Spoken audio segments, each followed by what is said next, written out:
Nih Kakak Gusti bahwa PKBI sudah membuat satu program untuk upaya penanggulangan COVID ini dengan membuka konseling untuk perempuan. Temuan faktanya bagaimana? Apa yang mereka datang, apa yang mereka bawa dalam konseling itu? Ya, jadi di Nusa Tenggara Timur sendiri sebenarnya karena kita baru mulai sekitar bulan Juli dengan layanan psikolog, dan itu juga hanya satu minggu satu kali, setiap hari Sabtu ada psikolog. Kebetulan mereka jadi volunteer dan psikolog profesional, dan kita membuka layanan sudah sampai dengan kemarin tanggal 18 Desember datanya sekitar 30-an klien.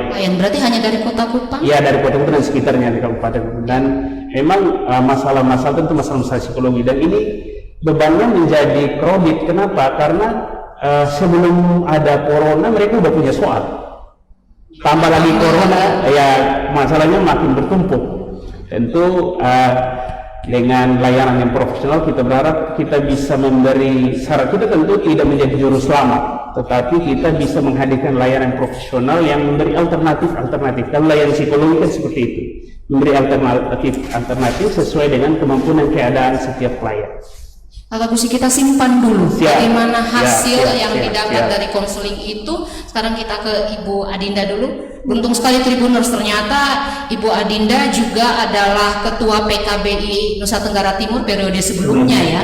Jadi bagaimana Ibu Adinda ini melihat persoalan perempuan saat dulu dan sekarang? Kalau yang dulu bagaimana tantangan yang dihadapi perempuan di NTT? Iya, diskriminasi terhadap perempuan di masa normal itu ada ya, apalagi di masa pandemi ini.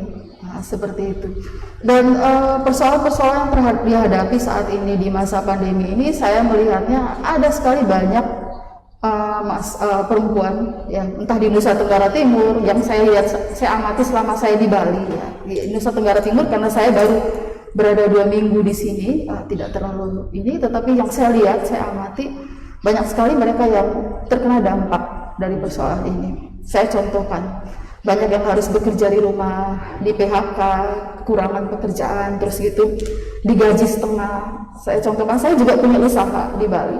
Bagaimana saya memanage usaha ini untuk supaya karyawan saya juga ya paling tidak dia bisa bayar kos, makan dan sebagainya. Dampaknya sangat rentan terhadap perempuan. Karena apa? Karena ternyata perempuan itu boleh dikatakan orang yang sangat potensial. Ya, perempuan itu sangat potensial, dia punya semangat. Ketika digerakkannya dia punya semangat. Terbukti di masa pandemi ini banyak sekali usaha-usaha yang baru muncul itu dari kaum perempuan. Ya. Satu hal lagi saya melihatnya bahwa ya perempuan kita kalau dari sisi boleh dikatakan dia sebagai garda terdepan. Kita kembali ke virus ya, virus corona ini. Dia itu sebagai garda terdepan. Saya contohkan di bidang kesehatan. Kurang lebih 71% itu perawat itu adalah perempuan. Ya.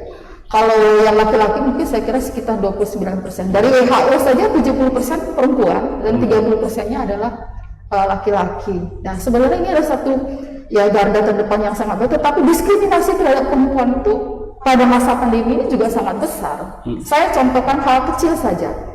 Ya, ketika dilakukan masa bekerja di rumah, juga ada anak-anak sekolah dari rumah secara online, otomatis peran ganda sebagai seorang perempuan ibu rumah tangga itu sangat besar sekali. Selain peran ganda, stres kerja juga macam-macam. Karena apa? Karena dia memiliki 3 peran fungsi. Yang pertama adalah bahwa satu, dia harus mengurus rumah tangga. Kedua, dia bekerja dari rumah. Ketiga, dia harus berpikir bahwa bagaimana mensuplai makanan dan sebagainya untuk mengelola keuangan, masuk keluar dan sebagainya. Apakah harus ke pasar atau harus secara online dan sebagainya, sangat rumit sekali. Itu persoalannya. Berikutnya lagi juga banyak rumah tangga yang kadang-kadang dari sisi ini persoalan ekonomi yang sangat lemah, akhirnya terjadi kekerasan dalam rumah tangga. Ya, kekerasan dalam rumah tangga ujung-ujungnya perceraian. Kasus perceraian saya kurang tahu datanya, tapi cukup banyak di masa pandemi ini. Seperti itu. Saya baru pulang ke kampung bulan Juli lalu, ke kampung halaman suami, ke Adonara bulan Juli. Saya kaget juga ketika di sekolah di kampung di Watu Ono ya, di kampungnya suami, waktu itu melihat ada sekolah SMP 19-12 itu mesti mereka sekolah secara online, tetapi kekurangan fasilitas, wifi nggak ada, HP juga nggak ada, satu rumah butuh 4-5 HP dan sebagainya, seperti itu kan jadi masalah kan. Dan itu akan terbawa di rumah. Sampai di rumah, iya seperti itu. Akhirnya saya bilang sama Pak Afras, yuk kita bantu yuk, gimana caranya? Ya sudah, kita bantu, kita siapkan laptop, HP dan sebagainya. Karena di kampung itu nggak ada wifi, Pak Afras telepon beberapa teman di Jakarta, dan ternyata teman-teman di Jakarta mau membantu diadakan alat VSAT untuk wifi, sehingga pada tanggal 28 September nanti akan dilaksanakan pelatihan untuk secara online. Dan bersyukur bahwa mereka walaupun dengan keterbatasan mereka sudah bisa belajar secara baik seperti itu. Sebenarnya masalahnya sangat kompleks sekali ya, karena persoalan virus ini ya. Tapi tadi barusan diinformasikan ya, mudah-mudahan betul bahwa vaksin sudah ditemukan. Ya mudah-mudahan betul sehingga wabah ini bisa segera teratasi seperti itu.